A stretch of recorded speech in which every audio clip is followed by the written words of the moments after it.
জয় মা তারা, তোমাদের সকলকে আমার মিনি ব্লগে স্বাগত। আজ 2রা সেপ্টেম্বর, খুব ভালো একটা দিন।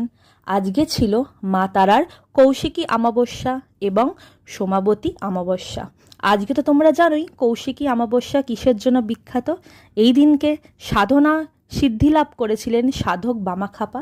তো তাই জন্য সকালবেলা স্নান টান করে আমি এক এক করে মাকে, যতগুণ আমাদের বাড়িতে আছে সবাইকে আমি পুজো করেছি। আর পাশে দেখতেই পাচ্ছ সাধক বামাখ্যাপারও ফটো ছিল, ওনাকেও আমি জবা ফুল দিয়ে পুজো করেছি। এই শ্মশানকালীর ফটোটি আর প্রথমেই যে মা তারার ফটোটি দেখালাম, এইটা আজ থেকে প্রায় 100-150 বছর আগেকার পুরনো ফটো। সন্ধেবেলা ঘরের দুয়ারে সর্ষের তেল দিয়ে প্রদীপ জ্বালালাম আর মাকে পুজো দেওয়ার জন্য ভোগ নিবেদনে আমি পায়েস রান্না করেছিলাম। তোমরা ভোগ দর্শন করো, ভোগ দর্শনে দুর্ভোগ কাটে।